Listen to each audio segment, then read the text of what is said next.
Ami, vous aurez le dernier mot, je n'en doute pas.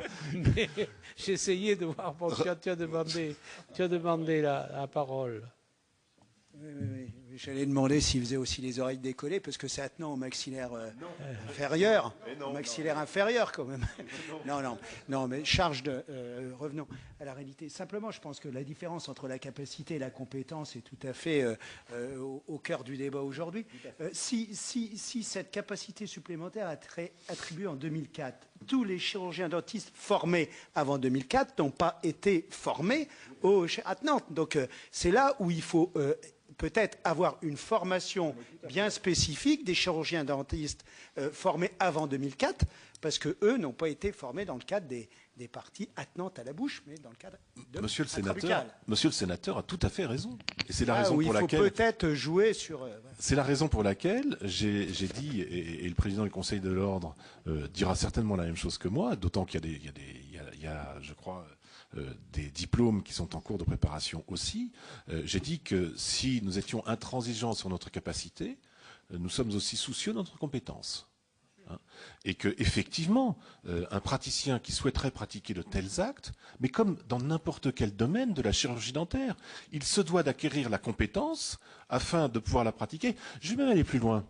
Le législateur, dans son bon sens, et là, je vais dire quelque chose qui ne sera pas démenti par mon confrère Cousineau, a donné à l'ordre national des missions dans la loi HPST qui sont bien supérieures aux missions qu'elles avaient jusqu'à maintenant. Non. Chers collègues, oui. Est-ce que les produits sont bien agréés?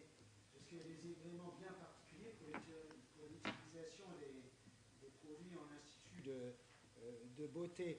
Et deuxième question, est-ce que vous êtes bien informé des complications éventuelles? Parce que ce que décrit le docteur Gazo est tout à fait intéressant, puisque, si vous voulez, vous ne les voyez pas forcément, parce que c'est ensuite un médecin qui les voit, et que si la patiente est mécontente, elle ne revient pas forcément, ou alors si elle revient, c'est pour vous signaler des problèmes, mais peut-être qu'elle ne le fait pas, donc elle ne revient pas, elle n'est plus cliente de votre institut de beauté.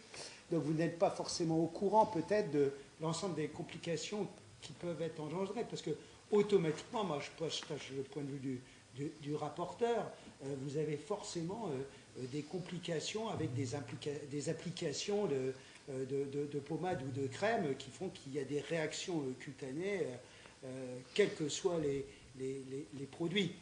Alors, pour vous répondre sur le plan des allergies, effectivement, ça peut arriver. Mais bien souvent, la cliente qui est allergique, c'est un terrain, elle le sait, elle nous prévient. Et nous savons, dans nos produits, nous avons souvent une gamme de produits où toutes les substances allergènes ne sont pas à l'intérieur de ces produits.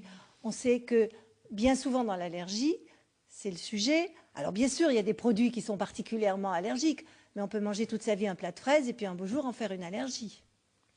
Et bon, non, mais